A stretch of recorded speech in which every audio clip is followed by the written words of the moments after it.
Las historias de vampiros han formado parte del folclore rumano, pero ¿de dónde nace el mito de Drácula? No todas las historias de vampiros son lo que parecen ser. La historia de Drácula, escrita por Bram Stoker, fue parcialmente basada en una historia de la vida real, la cual se desarrolla principalmente en Rumania, para ser más precisos, en Transilvania. Dicha historia se relaciona con Vlad Tepes, o mejor conocido como Vlad el Empalador. Según la mayoría de los autores, el príncipe Vlad III de Valaquia nació en Sighișoara, Transilvania, en 1431 y fue uno de los 3 hijos legítimos de Vlad II, Voivoda gobernador de Valaquia. Con apenas 13 años marchó a la corte otomana junto con su hermano Radu como rehén o garantía de sumisión. Vlad II, en efecto, había establecido con los turcos una alianza que le valió la enemistad del regente de Hungría, Juan Hunyadi, de origen valaco. En 1447, este preparó una ofensiva contra Vlad, apoyándose en los boyardos valacos, nobles prohúngaros. El resultado fue la muerte de Voivoda y de su hijo Mircea. Irritado por la pérdida de su aliado en Valaquia, el sultán otomano Murad declaró a su hijo Vlad Draculea pretendiente al trono. Al año siguiente lanzó a sus tropas contra Hunyadi, derrotándolo totalmente en Kosovo. Vlad aprovechó la circunstancia para apoderarse del trono de Valaquia, pero su primer periodo de gobierno duró poco, pues en el mismo año de 1448 fue expulsado a instigación de Hunyadi. Vlad se refugió inicialmente en la corte del sultán otomano con la esperanza de que lo ayudara a volver a Valaquia, pero defraudado en sus aspiraciones, en 1449 marchó a Moldavia, donde tenía parientes.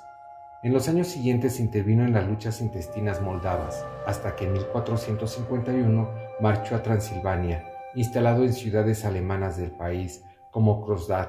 Trató de reunir apoyos con vistas a recuperar el trono de Valaquia. La oportunidad le llegó tras la conquista de Constantinopla por Mehmed II en 1453. Viendo a Hungría cada vez más amenazada por los otomanos, Hunyadi se lanzó a buscar aliados para un enfrentamiento directo con los turcos. El noble, que entonces era Voivoda de Valaquia, se mostraba cada vez más entregado a los otomanos, y Hunyadi pensó en sustituirlo llamado a Vlad. Este olvidó todo rencor por la muerte de sus familiares y se lanzó al combate. Fue así como en 1456 logró hacerse de nuevo con el gobierno de Valaquia. Inició entonces su fase de gobierno más larga, hasta 1462, aquella que le ganaría ante los contemporáneos y la historia la reputación siniestra que desde entonces lo acompaña. Esta fama se debe en primer lugar a los métodos que Vlad empleó en la guerra. Desde que en 1460 decidió negarse a pagar tributo a los turcos, el enfrentamiento armado se hizo inevitable, y este revistió los tintes de una cruzada tan brutal y sanguinaria como las que se habían librado en Tierra Santa en siglos anteriores. Las fuentes apuntan en todo caso que Vlad llegaba a extremos de macabro refinamiento, prolongando la agonía de los condenados y utilizando los cuerpos de los empalados como terrorífica advertencia. El ejemplo más conocido de su ensañamiento lo constituye el conocido como Bosque de los Empalados, lugar en el que se dice que Tepes hizo talar todos los árboles para empalar a más de 20,000 prisioneros. El cronista Calongilo asegura que Mehmed II, al visitarlo en 1461, retrocedió horrorizado, aunque al mismo tiempo elogió a un príncipe que demostraba ser un experto en el arte de gobernar mediante el terror. En 1462, Vlad fue derrotado por los turcos. Pasó 12 años prisionero en Hungría, hasta que en 1476 recobró su utilidad como candidato al trono de Valaquia. Su tercera etapa como Voivoda terminó al caer abatido en una emboscada turca. Su cabeza fue exhibida en Estambul y su cuerpo fue enterrado en el monasterio de Lagos Nagov.